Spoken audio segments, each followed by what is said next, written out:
নমস্কাৰ আজি 23 এপ্ৰিল অসমৰ লগতে ভাৰতৰ বিভিন্ন প্ৰান্তৰ পৰা ৰাতিপুৱাৰ কেইবাটাও খবৰ আহি পৰিছে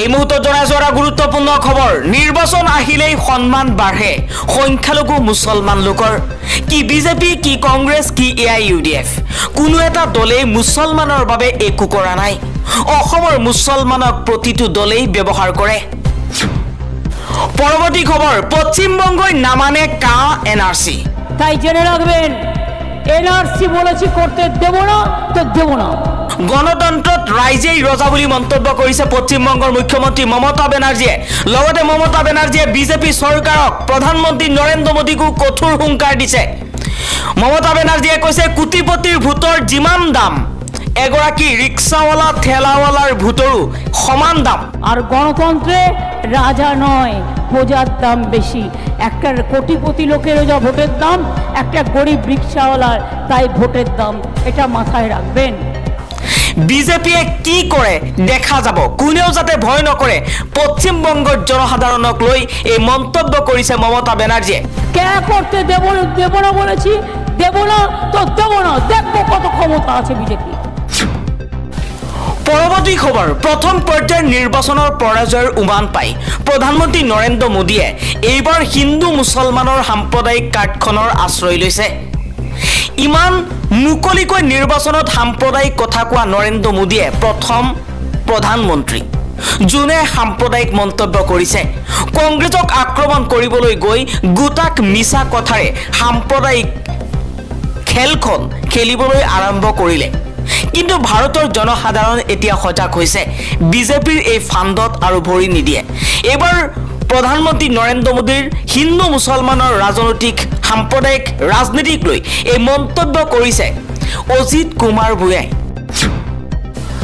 আন এটা খবৰ এইবাৰ চৰকাৰক প্ৰত্যুত্তৰ দিব শিলহাকুবাসীয়ে পানী বিদ্যুতৰ অবিহনে কেনেকৈ জীয়াই আছে এই উচ্ছেদিত শিলহাকুৰ লোকে জনতাৰ ঘৰ ভাঙিল নাভাগিল জিঞ্জাৰ হোটেল কিন্তু এই উচ্ছেদিত লোকসকলৰ বাবে কোনো সাহায্য বিতৰণ কৰা নাই চৰকাৰে কেনেকৈ জীয়াই আছে আজি পৰ্যন্ত সেই সকল লোকৰ খবৰ লোৱা নাই চৰকাৰখনে এইবাৰ বিজেপি চৰকাৰক প্ৰত্যুত্তৰ দিয়াৰ হুংকাৰ শিলহাকুবাসীৰ পৰৱৰ্তী খবৰ দেশৰ ভিতৰতে প্ৰথম ইউসিসি প্ৰৱৰ্তন কৰি জনতাৰ ৰোষত এবাৰ উত্তৰাখণ্ড বিজেপি ইউসিসিৰ বাবে উত্তৰণ নহয় পতনহে হোৱাৰ দিশে বিজেপি উত্তৰাখণ্ডত প্ৰথম পৰ্যায়ৰ নিৰ্বাচনত ভোটদানৰ হাৰ হ্ৰাস পাইছে চিন্তিত হৈ পৰিছে উত্তৰাখণ্ডৰ বিজেপি আন এটা খবৰ অসমৰ কথা পাহৰি এইবাৰ 11 গুৰ্খা উপগোটক দিব অনুসূচিত জনজাতিৰ মৰ্যাদা এবাৰ গৃহমন্ত্ৰী অমিত শাহে এই কথা ঘোষণা কৰিছে অসমৰ জনসাধাৰণে প্ৰতিবাদ কৰি থকাৰ সময়তেই এবাৰ অসমৰ কথা পাহৰি 11 গুৰ্খা উপগোটক অনুসূচিত জনজাতিৰ মৰ্যাদা দিবলৈ সাজু বিজেপি পৰৱৰ্তী খবৰ ৰাহুল গান্ধীৰ লোকসভা সমষ্টিত কেৰালাত এইবাৰ প্ৰচাৰ চলাইছে বিজেপিৰ হৈ মুখ্যমন্ত্ৰী হিমন্ত বিশ্ব শৰ্মা ৰাহুল গান্ধী এজন সাংসদ নহয় তেওঁ ওয়ানাডৰ বাবে এজন পৰ্যটকহে মাথো এনে এজন পৰ্যটকক ভোট দিয়াটো জানো উচিত হ'ব আপুনি ভাবেনে যে ৰাহুল গান্ধীৰ দৰে IUMLA প্ৰধানমন্ত্ৰী বা আন কোনো বিজেপি নেতাক ভাবুকি দিব পাৰিব যদি কংগ্ৰেছৰ কথা মানি লোৱা হয় তেন্তে দেশৰ সম্পত্তিত আদিবাসী দলিত আৰু পিছপৰা সম্প্ৰদায়ৰ কোনো অধিকাৰ নাই এবাৰ ৰাহুল গান্ধীৰ বিৰুদ্ধে ৰাহুল গান্ধীয়ে প্ৰতিদ্বন্দ্বিতা কৰা কেৰালাৰ লোকসভা সমষ্টি ওয়ানাডত প্ৰচাৰ চলাবলৈ গৈ নিৰ্বাচনী প্ৰচাৰ চলাবলৈ গৈ এই মন্তব্য কৰিছে মুখ্যমন্ত্ৰী হিমন্ত বিশ্ব শৰ্মা পৰৱৰ্তী খবৰ বিদেশী শৰণাৰ্থীৰ ৰম্য ভূমি হ'ব অসমলৈ আহি আছে 5 লাখ চাকমা হাজলং শৰণাৰ্থী অসমত সংস্থাপন দিয়া হ'ব চাকমা হাজলং শৰণাৰ্থীক মন্ত্ৰী কিৰেণ ৰিজিজুৰ মন্তব্যক লৈ এতিয়া সৰব হৈ পৰিছে বিৰোধী যি সময়ত কাৰ প্ৰসংগক লৈ উত্তাল প্ৰতিবাদ সৃষ্টি হৈছে কাৰ প্ৰসংগৰ বাবে কাৰ বিৰুদ্ধে প্ৰতিবাদ কৰিবলৈ গৈ 5জনকৈ ফুল কমলীয়া যুৱকে মৃত্যুক আকোৱালি লৈছে, শ্বহীদ হ'বলগীয়া হৈছে, তেনে সময়তে কেন্দ্ৰীয় মন্ত্ৰী কিৰেণ ৰিজিজুৱে এক মন্তব্য কৰিছে। তেওঁ কৈছে বিদেশী শৰণাৰ্থীৰ ৰম্যভূমি হ'ব অসম। অসমলৈ আহি আছে 5 লাখ চাকমা হাজলং শৰণাৰ্থী।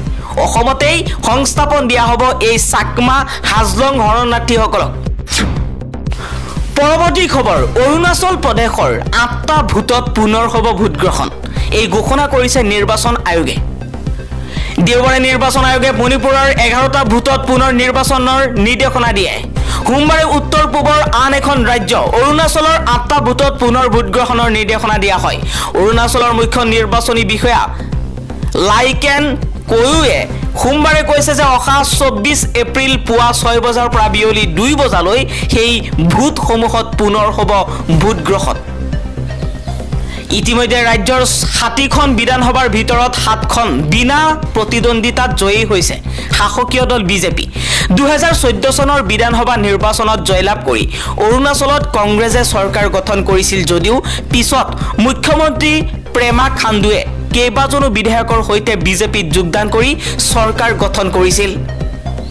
উল্লেখ্য যে 4 জুনত লোকসভা নিৰ্বাচনৰ ভোট গণনা হোৱাৰ বিপৰীতে 2 জুনত অৰুণাচল বিধানসভাৰ নিৰ্বাচনৰ ভোট গণনা কৰা হ'ব। এই মুহূৰ্তত জনাইছো এটা ব্ৰেকিং নিউজ। লোকসভা নিৰ্বাচনৰ পূৰ্বেই প্ৰধানমন্ত্ৰী নৰেন্দ্ৰ মোদীয়ে লৈছে মিছাৰ আশ্ৰয়। এইবাৰ প্ৰধানমন্ত্ৰী নৰেন্দ্ৰ মোদীৰ মুখত হিন্দু মুছলমানৰ ৰাজনীতি। নিৰ্বাচন আয়োগক বুঢ়া আঙুলি দেখুৱাই নিৰ্বাচনী প্ৰচাৰ চলাইছে সাম্প্ৰদায়িক ৰাজনীতিৰে প্ৰধানমন্ত্ৰী মোদীয়ে। প্ৰধানমন্ত্ৰী নৰেন্দ্ৰ মোদীয়ে কৈছে মুছলমানক সম্পত্তি বিতৰণ কৰিছে। মনমোহন সিঙে প্ৰাক্তন প্ৰধানমন্ত্ৰী মনমোহন সিঙৰ ওপৰত এই অভিযোগ উত্থাপন কৰিছে মোদীয়ে। পৰৱৰ্তী খবৰ, কাক লৈ আমেৰিকাৰ উদ্বেগ। কাৰ বিধিয়ে উলংঘা কৰিব ভাৰতৰ সংবিধান। কাৰ জৰিয়তে ভাৰতীয় সংবিধান উলংঘা কৰা হৈছে বুলি উল্লেখ কৰিছে আমেৰিকাই। এইবাৰ কাৰ প্ৰসংগ উত্থাপন কৰি আমেৰিকা যুক্তৰাষ্ট্ৰই কৈছে যে কাৰ বিধিয়ে CAAৰ বিধিয়ে উলংঘা কৰিব ভাৰতীয় সংবিধান। আন এটা খবৰ, ভাৰতৰ জনপ্ৰতিনিধি আইন 1951ৰ নিৰ্বাচনী আচৰণ বিধি উলংঘা কৰিছে প্ৰধানমন্ত্ৰী নৰেন্দ্ৰ মোদীয়ে। উচ্চতম ন্যায়ালয়ৰ ৰায় সকলো অৱজ্ঞা প্ৰধানমন্ত্ৰী মোদীৰ। নিৰ্বাচনী সভাত মোদীয়ে সাম্প্ৰদায়িক ৰাজনীতি কৰাৰ বিপৰীতে চকু মুদা কুলিৰ ভাও লৈছে ভাৰতৰ নিৰ্বাচন আয়োগে।